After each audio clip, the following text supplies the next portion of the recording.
Welcome back to my YouTube channel. ನಾನಿವತ್ತು ಶಾವಿಗೆ ಉಪ್ಪಿಟ್ಟು recipe ಮಾಡ್ತಾಯಿದ್ದೀನಿ. ಅದನ್ನು ನಿಮ್ಮ ಜೊತೆ ಶೇರ್ ಮಾಡೋಣ ಅಂತ ಅಂದ್ಬಿಟ್ಟು ಮೊದಲಿಗೆ ಒಂದು ಬಾಣಲಿ ತೊಗೊಂಡು ಅದಕ್ಕೆ ಆಯಿಲ್ ಹಾಕ್ಕೊಂಡು ಆಯಿಲ್ ಸ್ವಲ್ಪ ಕಾದ ತಕ್ಷಣ ಸಾಸಿವೆ ಹಾಕ್ಕೊಂಡು ಸಾಸಿವೆ ಚಿಟಪಟ ಅಂತ ಸಿಡಬೇಕು. ನಾನು ಉಪ್ಪಿಟ್ಟು ಮಾಡೋದಕ್ಕೆ ಗಣೇಶ ಶಾವಿಗೆ ತೊಗೊಂಡಿದ್ದೀನಿ. ಅದರಲ್ಲಿ ತುಂಬ ಚೆನ್ನಾಗಾಗುತ್ತೆ. ಎಣ್ಣೆ ಕಾದ ನಂತರ ಮೆಣಸಿನ್ಕಾಯಿ, ಕರಿಬೇವು, ಇಂಗು ಎಲ್ಲ ಹಾಕಿ ಫ್ರೈ ಮಾಡ್ಕೊತಾ ಇದ್ದೀನಿ. ಗಣೇಶ ಶಾವಿಗೆ ಹಾಕಿದ್ರೆ ತುಂಬ ಚೆನ್ನಾಗಿ ಬರುತ್ತೆ ಬೇರೆ ಶಾವಿಗೆಗಿಂತ. ಅದಕ್ಕೆ ನಾನು ಗಣೇಶ ಶಾವಿಗೆ ಬಳಸ್ತಾ ಇದ್ದೀನಿ. ನೀವೊಂದ್ಸತಿ ಟ್ರೈ ಮಾಡಿ ನೋಡಿ. ಅದೆಲ್ಲ ಫ್ರೈ ಆದ ತಕ್ಷಣ ನಮ್ಗೆ ಯಾವ್ಯಾವ ಬೇಕೋ ತರಕಾರಿ ಹಾಕ್ಕೋಬೋದು. ನಾನಿಲ್ಲಿ ಕ್ಯಾರೆಟು, ಬೀನ್ಸು, ಆಲೂಗಡ್ಡೆ ಹಾಕ್ಕೊತಾ ಇದ್ದೀನಿ. ಎಲ್ಲ ಕೂಡ ಫ್ರೈ ಮಾಡ್ಕೊತಾ ಇದ್ದೀನಿ.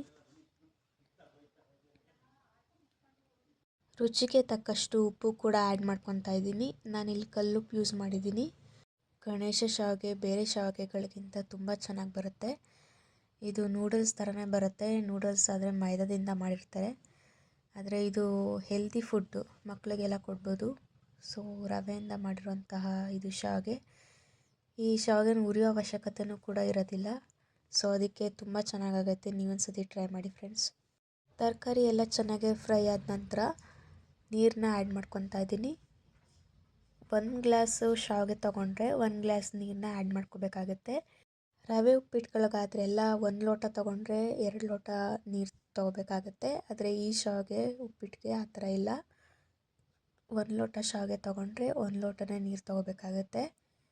ನೀರೆಲ್ಲ ಹಾಕಿದ್ಮೇಲೆ ಸ್ವಲ್ಪ ಪ್ಲೇಟ್ ಮುಚ್ಚಿಬಿಟ್ಟು ಕುದಿಯೋದಕ್ಕೆ ಬಿಡಬೇಕಾಗತ್ತೆ. ಚೆನ್ನಾಗಿ ಕುದಿ ಬರಬೇಕಾಗತ್ತೆ. ಅಲ್ಲಿವರೆಗೆ ಪ್ಲೇಟ್ ಮುಚ್ಚಿಡಬೇಕಾಗತ್ತೆ. ನೋಡಿ, ಈಗ ತರಕಾರಿ ಬೆಂದಿದೆಯಾ ಅಂತ ಸ್ವಲ್ಪ ನೋಡ್ಕೋಬೇಕಾಗತ್ತೆ. ನೋಡ್ಕೊಂಡ್ಮೇಲೆ ಉಪ್ಪು ಖಾರ ಸ್ವಲ್ಪ ಟೇಸ್ಟ್ ನೋಡಿಕೊಂಡು ಶಾವಿಗೆನ ಹಾಕೋಬೇಕಾಗತ್ತೆ. ಸ್ವಲ್ಪ ಹಾಕ್ಕೊಂಡು ಚೆನ್ನಾಗಿ ಮಿಕ್ಸ್ ಮಾಡ್ಕೋಬೇಕಾಗುತ್ತೆ ಶಾವಿಗೆನ.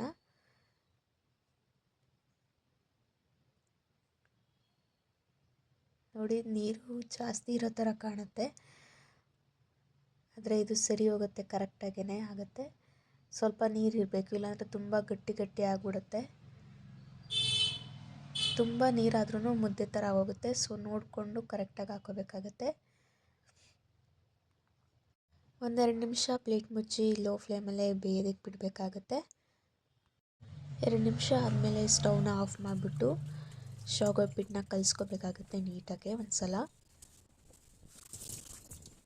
ನೀಟಾಗಿ ಕಲಿಸ್ಕೊಂಡು ಹಾಗೆ ಪ್ಲೇಟ್ ಮುಚ್ಚಿಡಬೇಕಾಗತ್ತೆ. ಸ್ವಲ್ಪ ಒಂದು 5 ಮಿನಿಟ್ಸ್ ಪ್ಲೇಟ್ನ ಹಾಗೆ ಮುಚ್ಚಿಡಬೇಕಾಗತ್ತೆ.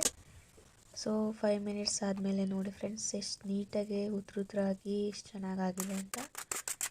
ಇದಕ್ಕೆ ತೆಂಗಿನ ತುರಿ ಮತ್ತು ಕೊತ್ತಂಬರಿ, ಲಾಸ್ಟಿಗೆ ಸ್ವಲ್ಪ ನಿಂಬೆಹಣ್ಣು.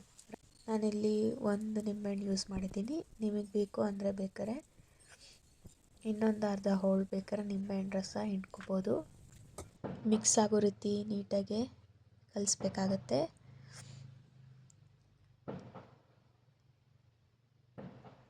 ಒಂದ್ಸಲ ಟ್ರೈ ಮಾಡಿ ಫ್ರೆಂಡ್ಸ್, ತುಂಬಾ ಚೆನ್ನಾಗಿರುತ್ತೆ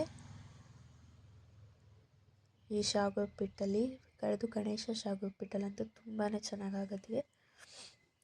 ಶಾವಿಗೆ ಉಪ್ಪಿಟ್ಟು ತುಂಬಾ ಚೆನ್ನಾಗಿತ್ತು ಫ್ರೆಂಡ್ಸ್. ನೀವೊಂದ್ಸತಿ ಟ್ರೈ ಮಾಡಿ.